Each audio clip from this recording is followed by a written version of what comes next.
তো রাজনীতি জিনিসটা আমরা আমাদের ছোটবেলায় যে আমাদের একদম মাধ্যমিক লেভেল থেকে আমরা কিন্তু আমাদের সামাজিক বিজ্ঞানের বইয়ে পড়ে এসেছি, থিওরিটিক্যাল যে টার্মস গুলো ছিল, এখান থেকে বেরিয়ে এসে আমি আমার যে প্র্যাকটিক্যাল অ্যাজাম্পশন সেখান থেকে বলি আমি রাজনীতি বলতে আমি যেটা বুঝি সেটা হচ্ছে রাষ্ট্রচিন্তা।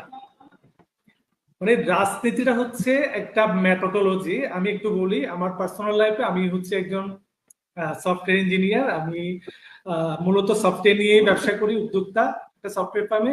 সো আমরা যখন ওখানে সফটওয়্যারের কাজ করি, আমরা একটা ক্লায়েন্টের যখন আমরা অনেকগুলো রিকোয়ারমেন্টস নিয়ে আসি, আমরা যখন একটা অ্যাপ্লিকেশন রেডি করতে যাই সেখানে আমরা কিছু মেথোডোলজি ইউজ করি, একটা মেথোডোলজি দাঁড় করাই। তখন ওই ক্লায়েন্টের যে অ্যাপ্লিকেশনটাতে যেই প্রবলেমস গুলো আমরা সলভ করব, সেই সলভ করার জন্য সফটওয়্যার আমরা একটা মেথোডোলজি বা একটা কোয়েরি আমরা রেডি করি। আমি মনে করি রাজনীতিটা হচ্ছে একটা কোয়েরি, অথবা টেকনিক্যাল ভাষায় এটা একটা কোয়েরি বা একটা মেথোডোলজি, একটা পদ্ধতি, যেই পদ্ধতিতে আমাদের রাষ্ট্র ব্যবস্থা কিভাবে হবে, আমাদের রাষ্ট্রটা কিভাবে চলবে, আমাদের শাসন ব্যবস্থা কিভাবে চলবে, আমরা জনগণের সাথে অ্যাটাচমেন্ট কিভাবে হব, জনগণের চিন্তাগুলোকে আমরা কিভাবে ছড়ানো ছিটানো চিন্তাগুলোকে কিভাবে অ্যাকুমুলেট করব, এই যে প্রক্রিয়াটা, এই যে প্রসেসটা, এই যে মেথডটা, এটাকে আমি মনে করি রাজনীতি। আমি আবারও বলছি, আমি থিওরিটিক্যালে যাচ্ছি না। আমি যে জায়গাটায় রাজনীতি আপনি প্রশ্ন করছেন, রাজনীতিটাকে আপনি কিভাবে দেখছেন, আমি মনে করি এটাই রাজনীতি। বাট বর্তমান যে প্র্যাকটিক্যাল প্রেক্ষাপট, এই প্রেক্ষাপটে আমি যে পয়েন্ট অফ ভিউ থেকে বলেছি এটার সাথে মিল নেই। এই প্যারামিটার থেকে রাজনীতি সরে গেছে।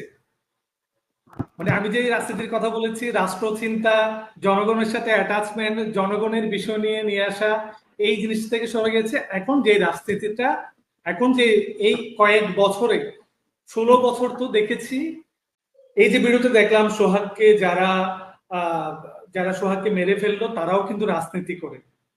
তো আমি এই রাজনীতির সংজ্ঞায় বলেছিলাম রাজনীতি হইতে হবে, রাজনীতির সংজ্ঞার অ্যাট্রিবিউট গুলো কি, এখানে কিছু রাজনীতি হচ্ছে একটা এন্টিটি, এই এন্টিটিটা হচ্ছে কিছু অ্যাট্রিবিউটের সমন্বয়ে গঠিত। আমি রাজনীতির সংজ্ঞায় বলেছিলাম এখানে নীতি, নৈতিকতা এবং আদর্শ, এই যে আমি প্যারামিটার গুলোর কথা বললাম, নীতি, নৈতিকতা, আদর্শ, এগুলোর সমন্বয়ে একটা গঠনমূলক সমাজ গঠনের যে প্রয়াস, ওটাই হচ্ছে রাজনীতি। এবার আসেন গতকালকের ভিডিওতে কি হয়েছে, এই প্যারামিটারের একটা প্যারামিটার কি স্যাটিসফাইড করেছে কিনা দেখেন। নীতি, তাদের মধ্যে যদি যারা এই ঘটনাটা ঘটিয়েছে, আমি এখানে দলের নাম উচ্চারণ করছি না, এটা সবাই জানে, আমি আক্রমণ করে আমি কথা বলতে পছন্দ করি না। কালকে যারা ঘটনাটা ঘটিয়েছে, যে যারা এই রাজনীতির সাথে জড়িত আছে, তাহলে রাজনীতির আমি যে সংজ্ঞাটা বলেছি, নীতি, নৈতিকতা, আদর্শ, তাদের মধ্যে নীতি ছিল না। যদি নৈতিকতা থাকতো, কখনো একটা জীবন্ত মানুষকে কখনো মেরে ফেলতে পারতো না। যেমন ভাই আমি একটু করে সময় নিচ্ছি, ওমর ফারুক ভাই, মানুষ, আমরা রাজনীতি করি কাকে নিয়ে? মানুষকে নিয়ে তো আমরা রাজনীতি করি। সো আমরা যদি মানুষের ইংরেজি শব্দ হচ্ছে ম্যান, এই ম্যান শব্দটাকে যদি একটু ইলাবোরেট করি, আরো 3টা শব্দ পাবো। এনতে মোরালিটি, এতে অ্যানিমেলিটি, এনতে নোবেলিটি। তাহলে আমি যখন এই ম্যান ইংরেজি শব্দটাকে যখন আমি অ্যাব্রিভিয়েশন করলাম, আরো 3টা নতুন শব্দ পেলাম। প্রথম এম এ হচ্ছে মোরালিটি, মনুষ্যত্ব, এতে হচ্ছে অ্যানিমেলিটি, পশুত্ব, এনতে হচ্ছে নোবেলিটি, মহত্ব। একটা মানুষের মাঝে এই 3টা গুণ বিরাজমান, মনুষ্যত্ব, পশুত্ব, মহত্ব। কালকে যে ঘটনাটা ঘটেছে সেটা শুধুমাত্র পশুত্ব। আমাদের দুই পাশে আরো যে 2টা গুণ আছে, মনুষ্যত্ব এবং মহত্ব, এই দুটাকে বাদ দিয়ে আমরা পশুত্বটাকে দিয়ে কালকে যে ঘটনাটা ঘটিয়েছি সেটা আমরা অ্যাড্রেস করেছি। তাহলে কি হচ্ছে, রাজনীতিতে তো পশুত্বের কোনো কিছু নেই। রাজনীতিতে আমি শুরুতেই বলেছি এখানে হইতে হবে এই 3টা প্যারামিটারকে স্যাটিসফাই করতে হবে, নীতি, নৈতিকতা এবং আদর্শ। এবার আসি, একটু করে আসি, আমাদের যে দলগুলো প্রাচীন দল, এই 54 বছরে, এই 56,000 বর্গমাইলের এই প্রাচীনকাল থেকে, এই 56 ইয়ারে আমরা যেই দলগুলো এসেছে বা নতুন নতুন কিছু দল এসেছে 5ই আগস্টের পর থেকে, এই সবগুলো দলের মধ্যে অনেকগুলো দলে নির্দিষ্ট কোনো আদর্শ নেই, নির্দিষ্ট কোনো নীতি নেই, কোনো প্রোটোকল নেই, যার যার মতো চলছে। বছরে একটা প্রোগ্রাম হবে ঈদ পুণ্যমিলনী, কিছু স্লোগান দিবে বছরের পর বছর, মানে তাদের কিছু আদর্শের স্লোগান দিবে, কিন্তু তাদের নির্দিষ্ট কোনো কি নেই, আদর্শ নেই। একটা আদর্শ কিভাবে থাকে, একটা আইডিওলজি বা একটা ফিলোসফি একটা দলের কিভাবে থাকে, তার নিজস্ব একটা সাংস্কৃতিক বয়ান থাকতে হবে। উমর ফারুক ভাই, ধরেন আমি আবার কিছু দলের নাম মেনশন করছি। ধরেন বাংলাদেশ জামাত ইসলামী আছে, বিএনপি আছে, আওয়ামী লীগ আছে। হ্যাঁ, আমি আওয়ামী লীগ বিএনপিকে বছরের পর বছর দেখেছি। আওয়ামী লীগ শুধুমাত্র হাজার বছরের শ্রেষ্ঠ সন্তান শেখ মুজিব এই একটা ঘটনা বা একটা প্যারামিটার, মুক্তিযুদ্ধ ৭১ এটাকে সামনে নিয়ে আসে। তারপর বিএনপি দেখেছে জিয়ার সৈনিক, এই কয়েকটা মুখরিত স্লোগান এগুলোকে নিয়ে সবসময় থাকে। কিন্তু আমি বাংলাদেশে আরো কিছু দল দেখেছি, বিশেষ করে বাম গণনা যে দলগুলো, তাদের কিছু আদর্শ আছে। তারা হোক বাম গণনা, তাদের কালমার্ক্সের আদর্শ, কিংবা লেনিনের আদর্শ, কিংবা মাও সেতুং এর আদর্শ, বা জামাত গণনা যারা আছে তাদের কিছু আইডিওলজি আছে, তাদের কিছু সাংস্কৃতিক বয়ান আছে। জামাতের কিছু বা কমিউনিস্টের কিছু সাংস্কৃতিক বয়ান আছে, তাদের নিজস্ব কিছু আইডিওলজি আছে, নীতি নৈতিকতা আছে। তাইলে আমি ওই আবার প্যারাডে যাচ্ছি, নীতি নৈতিকতা আদর্শ এই দলগুলোর মধ্যে আমি দেখতে পেয়েছি। কিন্তু আর যে দলগুলোর নাম বললাম তাদের মাঝে আমি এই প্যারামিটার গুলো দেখতে পাইনি। এবং এই দলগুলো থেকে আমি যত সহিংসতা, অবসহিংস যে বিষয়গুলো হয়েছে তাদের কাছে দেখতে পেয়েছি। সুতরাং আমি মনে করি যেই দলগুলো এই প্যারামিটারে আসতে পারবে তারাই সুন্দর একটা গঠনমূলক বাংলাদেশ গঠন করতে পারবে। রাজনীতির সঙ্গে ছিলাম, অনুষ্ঠানের হোস্ট আমাকে প্রশ্ন করেছে, যেটা উমর ফারুক ভাইকেও প্রশ্ন করেছে, যে রাজনীতিতে কাদের আসা প্রয়োজন। রাজনীতি তো আসলে সে নিজে নিজে চলবে না, তাকে তো কাউকে চালাইতে হবে। এই জায়গাটা একটু করে আমি একটু রেফারেন্স জানি, সেটা হচ্ছে যে রাজনীতিতে আসবে হচ্ছে আপনার সমাজসেবক আসতে পারে, যিনি সমাজের সেবা দেয়, সমাজসেবক। তারপর আসতে পারে চিন্তাবিদ, যাদেরকে আমরা বুদ্ধিজীবী বলি। আবার ওইসব বুদ্ধিজীবী না, ৫ই আগস্টের পর থেকে বা ৫ই আগস্টের আগ পর্যন্ত কিছু খোঁচা মারা বিশারদ আছে আমাদের বাংলাদেশে। আমি নাম বলছি না, নামের শেষে মাওলা মাওলা এই টাইপের কিছু নাম আছে। হ্যাঁ, এরকম কিছু বুদ্ধিজীবী আছে যারা হচ্ছে, আমি তাদেরকে বুদ্ধিজীবী বলি না, খোঁচা মারা বিশারদ বলি। এইরকম চিন্তাবিদ না আবার রাজনীতিতে আসবে সমাজসেবক, চিন্তাবিদ, এবং হচ্ছে যারা নেতৃত্ব দানে সক্ষম, মানে লিডারশিপ কোয়ালিটি যার মাঝে আছে। আমি কিন্তু এখানে আবার ৩টা প্যারামিটার নিয়ে আসছি: সমাজসেবক, চিন্তাবিদ এবং নেতৃত্ব দানে সক্ষম, যার লিডারশিপ কোয়ালিটি আছে, তারাই নেতৃত্ব দানে আসবে। এবার আসেন, প্রত্যেকটা দলে, আওয়ামী লীগ বলেন, বিএনপি বলেন, বাংলাদেশ জামাত ইসলামী বলেন, আরো যা যা আছে ডট ডট ব্লা ব্লা ব্লা, আরো অনেকগুলো দল আছে। এই দলগুলোতে কয়জন সমাজসেবকের কাজ এই ৫৩ বছরে করেছে? জনগণের সাথে প্রান্তিক লেভেলে যে জনগণ, কৃষক থেকে শুরু করে সবার সাথে অ্যাটাচ হয়েছে? কয়টা দলের লিডার মধ্যে আপনার চিন্তাশীল বা ডাইনামিক যে জিনিসটা, মানে হচ্ছে কি, ওই যে নিউটনের বিজ্ঞানী নিউটনের একটা গতিসূত্র ছিল, গতির প্রথম সূত্রটা কি ছিল? বাহ্যিক কোনো বল প্রয়োগ না করলে স্থির বস্তু স্থির থাকবে, গতিশীল বস্তু সুষম দ্রুতিতে সরল পথে চলতে থাকবে, মানে বাহ্যিক বল প্রয়োগ করতে হবে, যেটাকে ডাইনামিক ইস্যু বলি আর কি। তো কয়জন ব্যক্তি এই বাংলাদেশকে ডাইনামিক ইস্যুতে মানে বহির্বিশ্বে এগিয়ে নিয়ে গেছে? তাহলে এখানে চিন্তাবিদ পাচ্ছি না পাচ্ছি। প্রথম বলেছিলাম সমাজসেবক, নেতৃত্ব দানের, হ্যাঁ, একদম যে নেই সেটাও না। বিএনপিতে জিয়াউর রহমান এই বাংলাদেশের একজন অভিসন্ধিত নেতা, ওনার মতো একজন ডাইনামিক নেতা, যেটা রাজনীতিটাকে উনি একটা জায়গায় নিয়ে গিয়েছিল।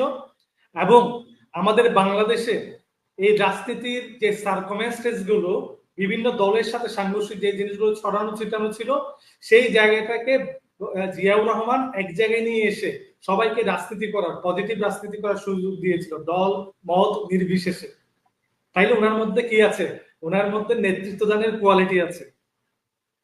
সো ওনার মধ্যে নেতৃত্ব দানের, উনি চিন্তাবিদ, একটা প্যারামিটার আরেকটা প্যারামিটারের সাথে কি হচ্ছে, সম্পর্ক হচ্ছে। এবার আসি আরেকটা বিষয়ে, সেটা হচ্ছে আপনার এই যে আপনি যে প্রশ্নটা করেছেন কারণ নেতৃত্ব আসবে, আমি 2টা বইয়ের রেফারেন্স দিচ্ছি। মনীষীদের মানে আমাদের মনীষীরা যে এই কথাগুলো বলেছে এগুলো আসলে সত্য। যে প্লেটো তার রিপাবলিক একটা বই, রাজনীতি নিয়ে খুব সুন্দর একটা পটেনশিয়াল আলোচনা নিয়ে একটা বই, দ্য রিপাবলিক। প্লেটো সেখানে বলেছে রাজনীতি মানে হচ্ছে ন্যায্য। আপনি যাই কিছু করেন না কেন আপনার ন্যায্য থাকতে হবে। আর ন্যায্য মানে কি? মুসলিমের প্রতি জুলুম করা যাবে না। আর জুলুম মানে কি? যখনই জুলুম হবে তখনই জুলাই সৃষ্টি হবে। এই যে আমাদের 16টা বছর এই যে প্লেটোর কথা অনুযায়ী রাজনীতি মানে হচ্ছে ন্যায্য, কাদেরকে নিয়ে ন্যায্য? জনগণের সাথে ন্যায্যতা। এই ন্যায্য ছিল না বিদায়, এই জনগণ এই পাবলিকের সাথে অ্যাটাচমেন্ট ছিল না বিদায় এই স্বৈরাচারকে এখান থেকে কি করতে হয়েছে? পদদলিত হতে হয়েছে। এবং আবার আরেকটা বইয়ে সৈয়দ আবুল আলা মাওদুদি, উনি ওনার একটা বই নৈতিক আদর্শ, ওই বই বলেছে রাজনীতি হচ্ছে একটা ইবাদত এবং এই ইবাদতের মাধ্যমে সমাজকে আলোকিত করতে হবে। আর আমরা রাজনীতি করছি সোহাগকে মেরে ফেলার রাজনীতি, আমরা রাজনীতি করছি মসজিদে ইমামে কে মেরে ফেলার রাজনীতি। তাইলে এই রাজনীতিতে সোহাগকে যে মেরে ফেলেছে সে সমাজসেবক নয়। আমি আবার ওই প্যারামিটারে কাদের আসা প্রয়োজন? ইমামকে মেরে ফেলেছে বা 5ই আগস্টের পর অনেকগুলো মব ঘটনা হয়ে অনেকেই মারা গিয়েছে, যাদেরকে মারা হয়েছে এরা একজনের সমাজসেবক নয়, একজন নেতৃত্ব দানের কোয়ালিটি নেই, সো এরা রাজনীতি আসার প্রয়োজন নেই। আবার 5ই আগস্টের পরে বিভিন্ন দলে নতুন নতুন অনেকগুলো দল ক্রিয়েট হয়েছে, এই যে এনসিপি থেকে শুরু করে আপ বাংলাদেশ থেকে অনেকগুলো নতুন দল ক্রিয়েট হয়েছে। তারপর হচ্ছে অন্যান্য যে অধিকার পরিষদ, নূর যাকে সবাই আপনারা ট্রল করেন বিকাশ নূর হিসেবে, এরকম কিছু মানুষের মধ্যে নেতৃত্ব দানের কোয়ালিটি দেখতে পাচ্ছি, নেতৃত্ব দানের যে প্যারামিটার তাদেরকে দেখতে পাচ্ছি, তারা এইরকম ব্যক্তির নেতৃত্ব আসতে পারে। মাঝখানে আমার আগে যিনি গেস্ট ওমর ফারুক ভাই, উনি একটা প্রশ্ন করেছেন, আপনাকে উত্তর দেওয়ার জন্য আমি একটু করে অ্যাড করে দিচ্ছি। বাংলাদেশে এরকম কোন দল আছে কিনা আতিক ভাই বা জামাল ভাই এই প্যারামিটার গুলো স্যাটিসফাইড করতে পারে কিনা, যে তাদের কর্মীদেরকে তাদের আইডিওলজি গ্রুমিং করা হয়, বিহেভিয়ার গ্রুমিং করা হয়, দেশকে কিভাবে গঠনমূলক ভাবে দেশকে এগিয়ে নেওয়ার জন্য গ্রুমিং করা হয়? অবশ্যই আছে, বাংলাদেশে আগেও ছিল। বিশেষ করে আমি প্রথমে বলি, বাম সংগঠন যেগুলো আছে, একটা সময় আমি নিজেও বাম সংগঠনের সাথে জড়িত ছিলাম। বাম সংগঠন একটা নির্দিষ্ট সার্টেন পিরিয়ডের পরে এসে স্বৈরাচারের সাথে মিলে স্বৈরাচারী এজেন্ডা বাস্তবায়নের জন্য সে নিজের রং পাল্টে ফেলেছিল। পানির যেমন নিজস্ব রং নেই, যখন যেই পাত্রে রাখা হয় সেই পাত্রের রং ধারণ করে, বাম সংগঠন একটা সময় এসে, যে বাম গণনা সংগঠনগুলো আছে তারা মানে তাদের একটা সময় কিছু আইডিওলজি ছিল, তারা কিভাবে কমরেড হয়, তারা কিভাবে দেশের জন্য কাজ করবে, দেশের মৌলিক ব্যবস্থাগুলো, মানুষের মৌলিক চাহিদা, জনগণের, ওই যে বলছিলাম জনগণের সাথে অ্যাটাচমেন্ট, এইগুলো নিয়ে বাম সংগঠন কাজ করতো। কিন্তু একটা সময় এসে ক্ষমতার লোভে এই আমাদের আজকের আলোচনায় এই প্যারামিটার আসতে পারছে না কেন? এই প্যারামিটারের শত্রুকে, এই প্যারামিটারের এগেনস্টে কনসিকুয়েন্স কি, এই প্যারামিটারের এগেনস্টে অবস্টাকেল কি? একটাই জিনিস, ক্ষমতা। এই ক্ষমতার লোভে এই বাম সংগঠনগুলো নিজের আদর্শ, নিজের ফিলোসফিতে থাকতে পারেনি, সেজন্য বাম সংগঠনগুলোর এই গ্রুমিংটা আসে নাই। এখন বাংলাদেশের কিছু সংগঠন, আপনি যে প্রশ্নটা করেছেন ওমর ফারুক ভাই, এখনো ধরে রেখেছে, সেটা হচ্ছে জামাত ইসলামী বাংলাদেশ এবং বাংলাদেশ ইসলামী ছাত্র শিবির। এই রাজনৈতিক দলগুলো একটা প্রাণও বলেছে, এখানে অনেক গুরুত্বপূর্ণ কথা উঠে এসেছে। আমি এই জায়গাটাই বলবো, প্রথমে ওমর ফারুক ভাইকে আপনি প্রশ্ন করছিলেন যে আসলে রাজনীতিটা ব্যবসায়ী সেক্টর হয়ে উঠছে কেন, বা এটা ব্যবসায়ী সেক্টর কিনা, কিংবা এটাকে ব্যবসাতে শুধুমাত্র এই জায়গাটায় নিয়ে আসা হয়েছে। ওমর ফারুক ভাই আবার কিছু প্রশ্ন করেছে যে যদি রাজনীতি যদি ব্যবসা না হয় তাইলে তাদের ফ্যামিলি কিভাবে চলে, তারা যে মার্সিডিজ গাড়িগুলো ব্যবহার করে এই গাড়ির খরচগুলো বা গাড়িগুলো কিভাবে পারচেজ করছে, তাদের যে জীবনযাত্রা, তাদের যে লাইফ স্টাইল, সেটা কিভাবে হচ্ছে। হ্যাঁ, রাজনীতি থেকে তো ওভাবে টাকা আসছে না, কিন্তু আবার আসছে। হ্যাঁ, বর্তমান যে 54 বছরের যে জায়গাটাই আমরা রাজনীতিকে নিয়ে এসেছি, এখন যে রাজনীতিটা, এটা হচ্ছে একটা ব্যবসা। কিন্তু রাজনীতিটাকে আসলে আমরা যে রাজনীতির কথা বলি, শুরু থেকে রাজনীতির যে সংজ্ঞাটা দিয়েছি, সেখানে যে প্যারামিটারের কথা বলেছি, ওভাবে যদি হিসাব করি, ওই পয়েন্ট অফ ভিউ থেকে যদি হিসাব করি, ওই অ্যাঙ্গেল থেকে যদি হিসাব করি, তাহলে রাজনীতি ব্যবসা না। আমি নিয়মিত একটা সিরিজ লেখা লিখি, আমি সেটা 2000 সম্ভবত 10 সাল থেকেই লিখি, খুচরো কথা শিরোনামে, আমি আমার টাইমলাইনে ফেসবুকে। তো আমার 180 নাম্বার যে খুচরো কথা যে সিরিজ লেখা, সেটা শিরোনাম ছিল ফুল টাইম রাজনীতিবিদ। ওই লেখাটায় আমি একটা জিনিস অ্যাড্রেস করেছিলাম যে বহির্বিশ্বে যখন আমরা রাজনৈতিক প্রেক্ষাপটগুলো আমরা স্টাডি করব বহির্বিশ্বের, সেখানে দেখি যে আসলে রাজনীতিকে তারা বহির্বিশ্বে রাজনীতিকে একটা সমাজসেবা হিসেবে নেয়, সেটাকে তারা সবাই একটা পেশায় জড়িত থাকে। যেমন আমি আমার একটা ব্যবসায় জড়িত আছি, আমি 12 বছর কর্পোরেট কোম্পানিতে জব করেছিলাম, জব ছেড়ে এসে এখন আমি একটা ব্যবসায় জড়িত আছি। আমিও রাজনীতি করি, আমারও একটা মতাদর্শ আছে। হ্যাঁ, তো বহির্বিশ্বে যেটা হয়, তারা প্রত্যেকটা রাজনীতিবিদ, যারা রাজনীতিবিদ লিজেন্ডারি যে কিংবদন্তি রাজনীতিবিদ আছে, সবাই একটা পেশায় জড়িত এবং ওই পেশা থেকে সমাজ সেবা দেওয়ার জন্য তারা রাজনীতিতে আসে, সেবা দেওয়ার জন্য। রাজনীতিটা হচ্ছে অ্যাকচুয়াল জিনিসটা হচ্ছে সেবা। কিন্তু বাংলাদেশের প্রেক্ষাপটে আমাদের এই 56,000 বর্গমাইল এখন নষ্টদের দখলে, তারা এটাকে ব্যবসা হিসেবে নিয়েছে। এখন রাজনীতি হচ্ছে একটা বিনিয়োগ ক্ষেত্র। একদম যদি আমি সোজা ভাষায় বলি, মোরাল অফ দ্য হিস্টোরি যেটা, এখন বর্তমান রাজনীতিটা হচ্ছে জামাল ভাই, একটা হচ্ছে ব্যবসায়িক ক্ষেত্র, ইনভেস্টমেন্ট, একটা নির্দিষ্ট সার্টেন পিরিয়ড থাকবে। তাইলে এখানে রাজনীতি কিভাবে নেতৃত্ব বাছাই করা হচ্ছে, নেতৃত্ব কাউন্সিলিং করা হচ্ছে। উমর ফারুক ভাই শুরু থেকে বলেছিলেন, একটা দলের অর্গানোগ্রাম সম্পর্কে বলেছিলেন, একটা দলের লিডার থাকবে, কর্মী থাকবে, সমর্থক থাকবে। এই যে হায়ারকি বলেছেন, এই যে নেতৃত্বগুলো বাছাই করা হচ্ছে কিভাবে, দলীয় যে মনোনয়ন গুলো দেওয়া হচ্ছে, নমিনেশন গুলো দেওয়া হচ্ছে, এগুলো হচ্ছে পদ বাণিজ্য করা হচ্ছে, টাকা দিয়ে বিক্রি করা হচ্ছে। দেখেন, আমি আমি একটু করে শেষ করি। দেখেন, আমরা বলছি রাজনীতির সেবা, বহির্বিশ্ব বলছে রাজনীতির সেবা, এবং প্লেটোর বইয়ের কথা বলেছিলাম, দা রিপাবলিক, কিংবা সাইদ আবুল আল্লাহ মওদুদীর নৈতিকতা আদর্শ, এই যে বইয়ের কথা বলেছিলাম, সবগুলোতে বলা হয়েছে ন্যায্য রাজনীতি ইবাদত। কিন্তু বর্তমান বাংলাদেশের প্রেক্ষাপটে রাজনীতি একটা ব্যবসা। কেন ব্যবসা হচ্ছে, এটার পেছনে ব্যাকগ্রাউন্ডে কিছু কোয়েরি আছে। কোয়েরিটা কি ব্যাকগ্রাউন্ডে? কারণ আপনি আমাকে যখন নিচ্ছেন, আমি বলেছিলাম রাজনীতিতে কাদেরকে আনা প্রয়োজন, আমাকে জামাল ভাই প্রশ্ন করেছিলেন রাজনীতিতে কারা আসবে, তখন বলেছিলাম এরা আসবে, সমাজসেবক আসবে, নেতৃত্ব দানের ক্ষমতাবান আসবে, নীতিবান আসবে। কিন্তু আপনি আনছেন কাকে? যার একটু বাহু বড়, যার আর্মটা একটু বড়, জিম করে, সমাজে আমকুতমকু মৈত্রী হনুরে কথা বলে, কিংবা উমর ফারুক ভাই যে কথাটা বলেছে, বিচার মানে তালগাছটা আমার, তাকে আনছেন। যে একটা টাকার বান্ডিল দিতে পারছে আপনারা ওই পদের জন্য, তাকে আনছেন। সেজন্য যে এই পদে আসছে, যাকে আপনি লিডারের যে প্যারামিটার গুলো হওয়া প্রয়োজন, যাকে আনা প্রয়োজন, তাকে আপনি আনছেন না। আনছেন যার টাকা আছে, যে সমাজে মানুষকে ভয় দেখাতে পারে, ক্ষমতার বাহাদুরি দেখাতে পারে, আপনি তাকে আনছেন। সেজন্য একটা ব্যবসায়িক প্ল্যাটফর্ম হচ্ছে, সে এখানে একটা ইনভেস্ট করছে।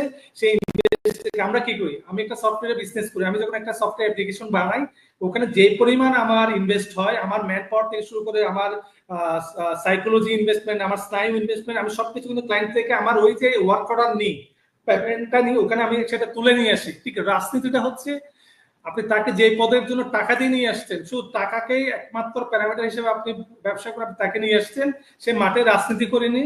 আর আপনার দলের কোনো নির্দিষ্ট কোনো সাংস্কৃতিক বয়ান নেই, যেটা উমর ফারুক ভাই বলেছে, কিভাবে একটা রাজনীতি, আপনার দল গঠন কিভাবে হবে, আপনার কর্মপদ্ধতি কিভাবে হবে, সেটা নাই। আপনি ওই লোকগুলোকে আবুল হোসেন আকডুম বাগডুম গুডাডুম সাজে এরকম ব্যক্তিগুলোকে আপনি এসে নেতৃত্ব দিয়েছেন, সেজন্য আজকে সোহাগ মারা যাচ্ছে, সেজন্য আজকে বাংলাদেশের এই অবস্থা। সেজন্য এই যে চট্টগ্রামে এত বছর বর্ষাতে, এই জুলাই মাসে যাহা বলিব সত্য বলিব, সত্য বলি মিথ্যা বলিব না। এই যে আমি অফিসে আসছি বর্ষাতে, এই গত বছর 24-এর আগ পর্যন্ত, এই 5ই আগস্টের আগ পর্যন্ত অফিসে আসার সময় বর্ষাতে জুলাই মাসে কোমর ভিজে এসে অফিসে এসে প্যান্ট চেঞ্জ করতে হতো ওয়াশরুমে এসে। আর এই বছর এই যে চট্টগ্রামে রিজুকালের কাজটা করা হয়েছে, এখন কি হয়েছে, আমরা সুন্দর করে অফিসে আসতে পারছি। তাইলে দেখেন ভাই, সব এটা আপনাকে বুঝতে হবে। কোটি কোটি টাকার প্রজেক্ট হয়েছে, কাজ হয়েছে, কোথায় হয়েছে? এখানে শুধু ব্যবসায়িক লেনদেন হয়েছে। রাজনীতি মনে হচ্ছে একটা ব্যবসা বর্তমানে, কিন্তু আমাদেরকে এই জায়গা থেকে সরে আসতে হবে। এখন যেমন একটু করে বলি আপনাকে, রাজনীতিতে ব্যবসায়ী থেকে গেছে, রাজনীতিতে জনবান্ধব হচ্ছে না, প্রান্তিক লেভেলের মানুষের সাথে অ্যাটাচমেন্ট কেন হচ্ছে না?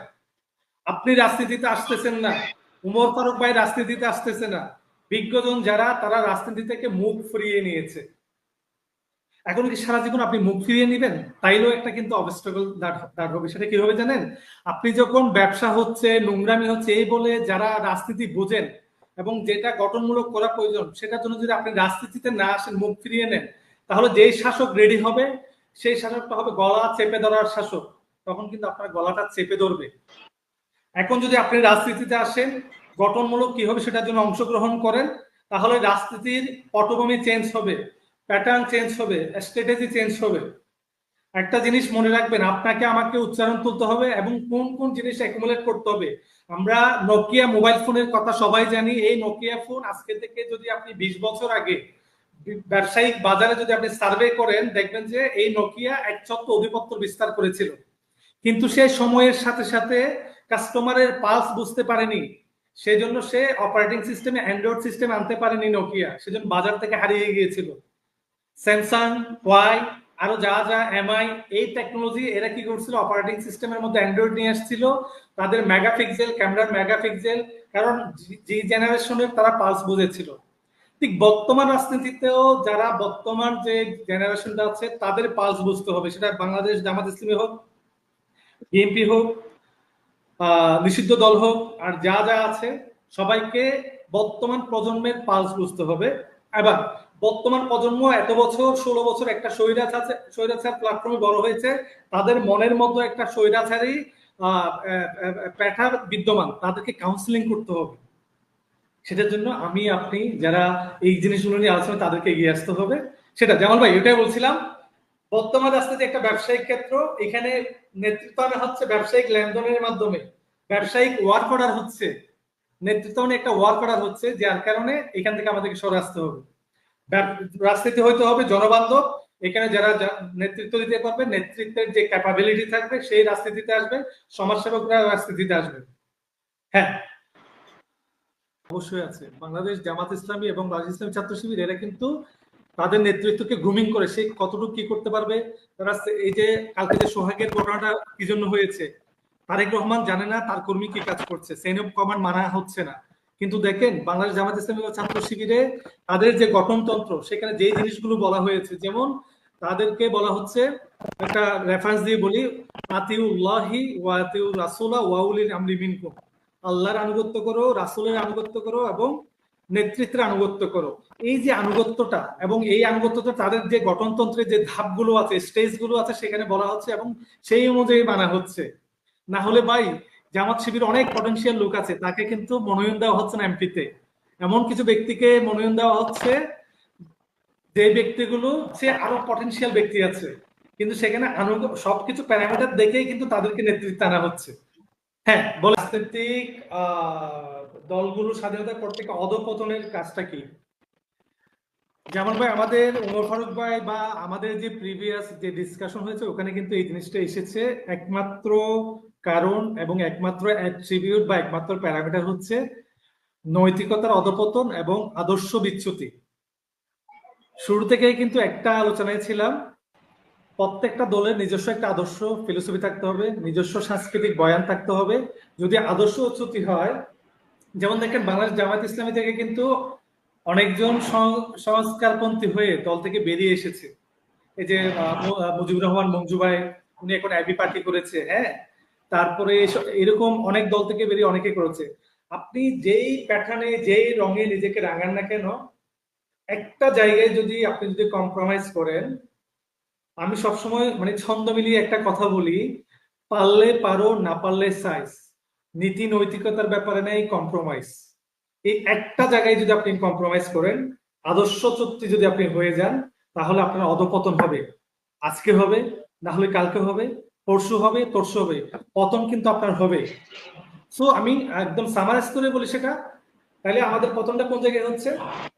আমরা রাজনীতি দলগুলো আমাদের এই বলেন, এই যে আওয়ামী লীগ বলেন, তার শুরুর দিকে তার একটা আইডিওলজি ছিল, তারপর বিএনপি বলেন, তারপর জামাত ইসলামী বলেন, যে কোনো দল বলেন, তারা যদি তাদের মূল আদর্শ থেকে সরে যায়, তাদের মধ্যে যদি ক্ষমতার লোভ থাকে, কিংবা তাদের মধ্যে যদি ব্যবসায়িক চিন্তাধারা, ক্ষমতার লোভ, পৃষ্ঠপোষকতা ধর্মী চিন্তাধারা, এই যে এই জিনিসগুলো যদি থাকে, এই সার্কমস্টেন্স যদি থাকে, অবশ্যই তারা অধঃপতন হবে। কিন্তু প্রত্যেকটা দল যদি তার নিজস্ব যে আইডিওলজি আছে, নিজস্ব যে ফিলোসফি আছে, নিজস্ব যে প্রোটোকল আছে, ওই জায়গায় যদি স্ট্রিক্ট থাকে, তাহলে সে অধঃপতন কখনোই হবে না। কারণ তখন জনগণের সাথে তার অ্যাটাচমেন্ট থাকবে। কারণ ভাই এই রাজনীতি তো জনগণের জন্য, রাজনীতি হচ্ছে রাষ্ট্র চিন্তা। মানে রাজনীতিটা কি জন্য? রাজনীতি ছাড়া একটা রাষ্ট্রের সিদ্ধান্ত সম্ভব না। রাষ্ট্রের সিদ্ধান্ত নেওয়ার জন্য, আইন প্রণয়ন করার জন্য, এই সব কিছু করার জন্যই তো রাজনীতি দরকার। আর এই রাজনীতি তো জনগণকে নিয়ে। কিন্তু ভাই জনগণের এই যে দলগুলো এখন গঠন হচ্ছে, কিংবা দলের যে কার্যক্রমগুলো আমরা দেখতে পাচ্ছি 528 পর থেকে, এগুলো কি আসলে জনগণের চিন্তা? আমরা সবসময় যে জনগণ জনগণ বলে যে আমরা যে মুখে হাই তুলছি, বমি করছি, আসলে কি আমরা জনগণের কথা বলছি? আমরা যখন জনগণের সাথে যখন আমরা ফ্রিলি অ্যাটাচমেন্ট হই, তারা বলছে না, তারা কেউই আমাদের কথা বলছে না, শুধু কিছু কিছু দল বলছে। তাই আমি বারবার বলি, সেটা যেই দল হোক, ভালো মন্দ থাকবে, খারাপ থাকবে, কিন্তু আমি সবসময় পজিটিভ চিন্তা করি। শ্রী শ্রী ঠাকুর অনুকূল চন্দ্র বলেছেন, ভালো যদি কুড়াতে যাও মন্দ এসে জুটবে, ভালো যা তাই কুড়িয়ে নাও মন্দ নিলে ঠকবে। ভালো মন্দ এই যে দোলাচল, এই দোলাচলে ভালোটাকে নিতে হবে। আমি প্রত্যেকটা দলকে বলছি, আপনাদের যা হয়েছে সেখান থেকে একটু রিকনসিলিয়েশন করেন, আপনাদের সিস্টেমটাকে, আপনাদের আইডিওলজিকে, আপনাদের গঠনতন্ত্রকে দলে একটু রিকনসিলিয়েশন করেন। জং ধরেছে, রিকনসিলিয়েশন করে ডাইনামিক হন। বর্তমান যে প্রজন্ম তাদের পালস বোঝার চেষ্টা করেন, জনগণের পালস বোঝার চেষ্টা করেন, তাহলে আপনারা প্রত্যেকটা দল ভালো জায়গায় আসতে পারবেন। হ্যাঁ জামাল ভাই, হ্যালো। হ্যাঁ জামাল ভাই, আপনি কি আমাকে শুনতে পাচ্ছেন? জি, শোনা যাচ্ছে জনাব আতিক, শোনা যাচ্ছে, এটাই শোনা যাচ্ছে। বলেছিলাম, এটাই বলেছিলাম আপনার রাজনৈতিক দলগুলোর যে অধঃপতনের কারণ হচ্ছে যে তারা রাজনীতিতে নেই, তারা অপরাজনীতিতে। এই অপরাজনীতির দুইটা প্যারামিটারেই সবচেয়ে গুরুত্বপূর্ণ বাধা বা অবস্টেকেল এরিয়া, একটা হচ্ছে নৈতিকতা আর একটা হচ্ছে আদর্শচ্যুতি। যেখানে ক্ষমতার লোভ চলে আসছে, মানে অর্থবিদদের যে হিসাব, এদের সবসময় মাথায় থাকে আমি এই নির্দিষ্ট সার্টেন সময়ে আমার এই ক্যালকুলেশন আমাকে নিয়ে আসতে হবে। সেজন্য রাজনীতির যে ভিতটা সেটা দুর্বল হয়ে পড়ছে দিনের পর দিন। কিন্তু আমার মনে হয় আমি নতুন কিছু রাজনীতিবিদ দেখতে পাচ্ছি, কিছু ডাইনামিক লুক দেখতে পাচ্ছি। এই যে আজকে একটা দেখলাম যে বিভিন্ন সোশ্যাল মিডিয়ায় ডক্টর ফয়জুল হক নামে একজন ব্যক্তি, যিনি জাতীয়তাবাদী বিএনপি প্রতি একজন রাজনীতিবিদ ছিল বা নাগরিক ছিল, উনি কিন্তু কোনো কারণে বিএনপির তাদের কার্যক্রম তার ভালো লাগেনি বিদায় তিনি দলকানা না হয়ে, দলদাস না হয়ে তিনি নিজের গঠনতান্ত্রিক ওয়ে থেকে ওখান থেকে দল থেকে পদত্যাগ করেছেন। ওই যে বলেছিলাম, সেটা যেই দল হবে হোক, গঠনতন্ত্র এবং হচ্ছে দলদাস না হয়ে যদি নৈতিকতা নিয়ে যদি এগিয়ে যায় সেই দল ফলো করবে। সেটা এবি পার্টিও হতে পারে। কিন্তু এবি পার্টির যিনি মঞ্জু সাহেব, উনি একসময় বাংলাদেশ জামাত ইসলামী এবং ছাত্র শিবিরের কেন্দ্রীয় সভাপতি ছিলেন, কিন্তু উনি মাঝখানে দেখা যাচ্ছে উনি যেই জিনিসটা প্রশ্ন করেছিলেন কিছুদিন আগে, জামাত ইসলামী কোনো ইসলামিক দল না বা রাজনৈতিক দল না। তাইলে ভাই আপনি বের হয়ে গিয়ে নিজে কি জামাত ইসলামীর আপনি ভুল ধরেছেন, এটার সমাধান কি, সলিউশন কি আপনি দিয়েছেন? আপনি বের হয়ে কি আরেকটা ইসলামী দল করেছেন? করেননি। বরঞ্চ শবে বরাতের দিন বিশ্ব ভালোবাসা দিবস ছিল, ভ্যালেন্টাইন্স ডে, আপনি সেটাকে নিয়ে বিশ্ব ভালোবাসা দিবস এবং হচ্ছে যে শবে বরাত সবগুলোকে প্যাকেজ করে আপনি একটা সেলিব্রেট করার জন্য একটা আলোচনা বলেছেন। এগুলো কি ইসলামের সাথে যায়? তাহলে আপনি জামাত শিবিরে যে ভুল ধরেছেন ইসলামকে নিয়ে, এটার বিকল্প কি আপনি সমাধান দিয়েছেন? যদি আপনি সমাধান দিতেই না পারেন তাহলে আপনারা ওর পিছনে লাগেন কেন? সমাধান নিয়েই আপনি সামনে আসবেন, যে এর ভুল, এর সমাধান সলিউশনটা হচ্ছে সেটা। তাইলে আপনাকে মনে করবো যে আপনি পটেনশিয়াল, নাহলে আপনি হচ্ছে আদর্শচ্যুত, একটা খোঁচা মারা বিচারক, একটা হচ্ছে যে কি পদভ্রষ্ট লোক। ঠিক আছে? এই জন্য আপনার অধপতন হচ্ছে। এবং ওই যে একটা আমরা ঠান্ডা পানীয় খাই প্রাণ ফ্রুটিকা, ওই প্রাণ ফ্রুটিকার একটা স্লোগান আছে, সময় থাকতে পিওর হন, সাপোর্ট দিবে জনগণ। সেটা নট অনলি আপনার কথা বলছি, সবার কথা বলছি, প্রত্যেকটা দলের কথা বলছি। সময় থাকতে আপনারা পিওর হন, নীতি নৈতিকতায় আপনাদের লক্ষ্য উদ্দেশ্য ঠিক করেন, তাহলে আপনাদেরকে জনগণ সাপোর্ট দিবে। এবং শ্রী শ্রী ঠাকুর অনুকূল চন্দ্র বলেছেন, যা ইচ্ছা তাই করবি রে তুই, তা কিন্তু চলবে না, ভালো ছাড়া মন্দ করলে পরিস্থিতি ছাড়বে না। এই যে কালকের যে ঘটনাগুলো হয়েছে, 5ই আগস্টের পর থেকে যে মবগুলো হয়েছে, এগুলো কিন্তু পরিস্থিতি আপনাকে কি করবে, এটার জবাব আপনাকে দিতে হবে। ঠিক আছে? যে জবাব এই যে বিগত স্বৈরাচারকে দিতে হয়েছে, আপনাদেরকেও দিতে হবে। আসলে অডিয়েন্সের উদ্দেশ্যে আমি যেটা বলবো, আমি শুরু থেকে কিন্তু আমি আমার আলোচনায় রাজনীতির সংজ্ঞা থেকে শুরু করে আপনি যে প্রশ্নগুলো স্টেপ বাই স্টেপ করেছেন, আমি এক জায়গাগুলোতে ছিলাম, একই প্যারামিটারে ছিলাম। তো জনগণের উদ্দেশ্যে যেটা বলবো, অডিয়েন্সের উদ্দেশ্যে, সেটা হচ্ছে রাজনীতিতে অবশ্যই 3টা স্তম্ভ, সেটা যেই দল হোক না কেন, 3টা স্টেজ এটা ঠিক থাকতে হবে: নৈতিকতা, জবাবদিহিতা এবং অভিনয়হীনতা। আমি 3টা জিনিসে একটু এক্সপ্লোরেশন করছি। আপনার নৈতিকতা তো শুরু থেকেই বলেছি, আমরা রাজনীতিটাকে ব্যবসা হিসেবে নিতে পারবো না, এটা হচ্ছে একটা সমাজসেবা হিসেবে নিতে হবে। বহির্বিশ্বে যেমন যারা লিজেন্ডারি নেতা ছিল, আমরা যদি ওগুলো সার্ভে করে দেখি, ওখানে প্রত্যেকটা রাজনীতিবিদ তার নিজস্ব একটা পেশা আছে এবং এটাকে সেই রাজনীতিকে সমাজসেবা হিসেবে নিচ্ছে। সেজন্য আমাকে রাজনীতিতে যারা অডিয়েন্স, আমি তাদের উদ্দেশ্যে বলবো, এই রাজনীতিতে নৈতিকতা থাকতে হবে। সেকেন্ড যে প্যারামিটারের কথা বলছি, জবাবদিহিতা। আমি একটা সার্টেন সময় থাকবো, আমি কি প্রজেক্টের কাজ করেছি, কি কি করতে চাচ্ছি, জনগণের ট্যাক্স নিয়ে কাজ করতেছি, কোন প্রকল্পে কতটুকু জিনিস প্রয়োজন, এবং বিল অফ কোয়ান্টিটি থাকতে হবে। একটা প্রজেক্ট যখন কাজ করছি ওই প্রজেক্টের বিল অফ কোয়ান্টিটি থাকতে হবে, সেটা জনগণকে জানতে হবে।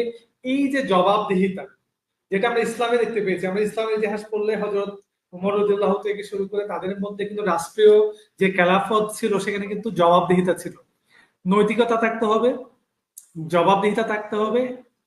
এইগুলো থাকলে কিন্তু সোহাগের মৃত্যু হইতো না। তারপরে যেটা, সেটা হচ্ছে অভিনয়হীনতা, যেটা বলেছি, সেটা যেই দল হোক, সেটা জামাত ইসলামী হোক, বিএনপি হোক, যেই দলই হোক, অভিনয়হীনতা যেটা বলছি, প্রতিশ্রুতি এবং বাস্তবতা, প্রমিস যেটা করছেন সেটার সাথে আপনার যে রিয়েলিটিটা, সেটার মধ্যে বিশাল ফাঁক থাকতে পারবে না। প্রতিশ্রুতি বাস্তবতার সাথে পার্সেন্টেজ ভালো অ্যাটাচমেন্ট থাকতে হবে। আপনি প্রতিশ্রুতি দিলেন আপনি এই করে ফেলবেন, আপনি এতজন পার্সেন্টেজ জনগণকে বেকার সমস্যার সমাধান করবেন, আপনি এই এই এরিয়াতে এই কভারেজ করবেন, আপনি দেশের মধ্যে এই আইসিটি নিয়ে আসবেন, আপনি স্টারলিংকের ইন্টারনেট নিয়ে আসবেন, বা আপনি রোহিঙ্গাকে এই বছরের মধ্যে ওখানে ইফতার করাবেন, রমজানে গিয়ে ইফতার করাবেন। হ্যাঁ, যেই প্রতিশ্রুতি দেন না কেন, আমি তিনটা প্যারামিটারের কথা বলেছি রাজনীতির জন্য, জনগণের জন্য উদ্দেশ্যে যে কথাটা বলছি, এই তিনটা স্তম্ভ আপনাকে থাকতে হবে: নৈতিকতা, জবাবদিহিতা, যে যা কিছু করতে সেটা একটা জবাবদিহিতা থাকতে হবে। আমার একটা জিনিস ভালো লাগছিল হাসনাতের, সরি নাহিদের, উনি ওখান থেকে আসার পরে, উনি যখন ইন্টেরিয়াম উপদেষ্টাতে ছিল, ওখান থেকে আসার পরে উনি ওখানকার একটা ক্যালকুলেশন হিসাব উনি কিন্তু প্রকাশ করেছিল। এই জবাবদিহিতা আমার পছন্দ হয়েছে। আমি বারবার বলি, আমি ব্যক্তিকে পছন্দ করি না, ব্যক্তির কাজকে পছন্দ করি। ব্যক্তির কাজকে পছন্দ করতে গিয়ে ব্যক্তিকে পছন্দ করা হয়ে যায়। সো এই জিনিসটা থাকতে হবে। আর যেটা ওমর ফারুক ভাইকে আপনি প্রশ্ন করেছিলেন, জামাল ভাই, যে উনি জামাত ইসলামের কিছু পজিটিভ পয়েন্ট নিয়ে বলেছে, তাহলে এরা এত বছরে এত ভালো কাজ করার পর ওরা নির্দিষ্ট একটা ক্ষমতায় আসতে পারেনি কেন? এটা আসলে কিছু লজিক্যাল ব্যাপার স্যাপার আছে। দেখেন, প্রত্যেকটা প্রজেক্ট, প্রত্যেকটা মিশনের পেছনে সরি, প্রত্যেকটা মিশনে কিছু কনসিকুয়েন্স থাকে, কিছু অবস্টেকেল এরিয়া থাকে। তার মধ্যে হচ্ছে জামাত ইসলামী শুরুর দিকে ওরা আসলে একটু ইন্টেলেকচুয়াল সংগঠনের মতো ছিল। ইন্টেলেকচুয়াল সংগঠন বলতে আমি যেটা বোঝাচ্ছি, ওরা শুরুর দিকে রাজনৈতিক যে সংগঠন আমি বুঝি, প্রান্তিক লেভেলের একদম ব্যক্তির সাথে যে অ্যাটাচমেন্ট, ওই জায়গাটায় জামাত ইসলামী ছিল না। জামাত ইসলামী তখন শুধুমাত্র সমাজের একটা এলিট পার্সনকেই তারা ইনভাইট করতো তাদের রাজনীতিতে। জামাত ইসলামী বা যে ছাত্র সংগঠন, বাংলাদেশ ইসলামী ছাত্র শিবির, তারা একটা একটা শ্রেণীর মেধাবী ছাত্রকে তারা ইনভাইট করতো, যে একটু কম মেধাবী তাকে তেমন একটা ইনভাইট করতো না।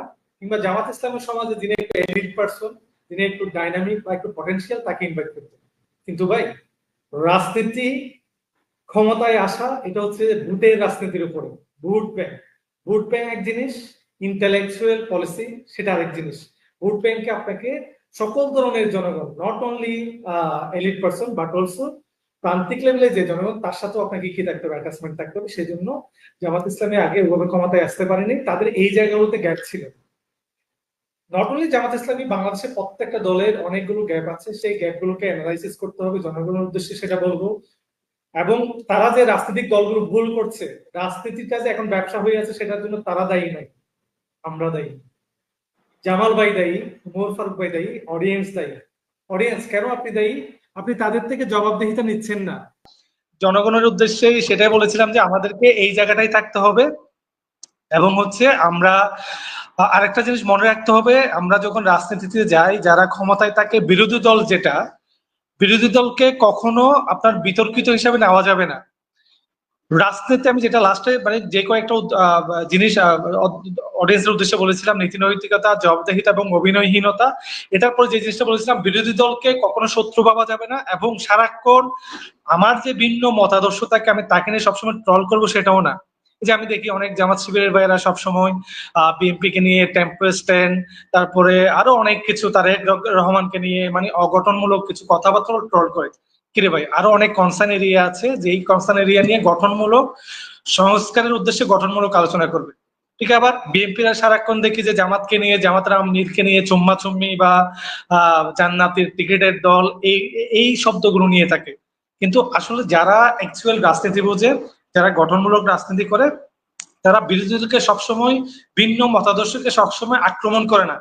যে আপনি সবসময় আপনার দলের বাইরে আপনার দলেই সবসময় ঠিক, তাল গাছটা আমার এই ভাবনা থাকেন, তাহলে আপনার মধ্যে কিন্তু স্বৈরাচার আছে। এক স্বৈরাচার দেশ থেকে পালিয়েছে মানে, স্বৈরাচার দেশ থেকে পালিয়েছে মানে সব স্বৈরাচার যায় নাই। আপনার মাঝেও, জামাল ভাইয়ের মাঝেও স্বৈরাচার বিরাজমান, ওমর ফারুক ভাইয়ের মাঝেও স্বৈরাচার বিরাজমান, আমার মাঝেও স্বৈরাচার বিরাজমান, অডিয়েন্সের মাঝে। কেন? কারণ আপনি ভিন্ন মতাদর্শকে কথা বলার সুযোগ দিচ্ছেন না। ফেসবুকে সবসময় তাকে ট্রল করছেন, তাকেও কথা বলার সুযোগ দিতে হবে। নাইলে মনে করবো স্বৈরাচার চলে গেল, আমরা 16 বছর স্বৈরাচার এই প্ল্যাটফর্মে থাকার কারণে আমাদের নিজেদের মধ্যে একটা স্বৈরাচার সত্তা সৃষ্টি হয়েছে। দর্শকের আচ্ছা। কাছে আমার এই কথা।